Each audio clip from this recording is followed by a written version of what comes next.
So that's what I call it, an architecture of relevance. And that's why I named my talk Architecture Beyond Architecture.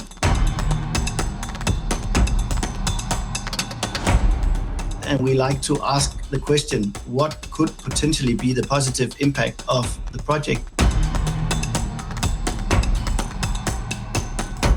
How do you take cities, the growth of cities forward by learning from communities? Because through social media that's accessible, you can actually start a public space.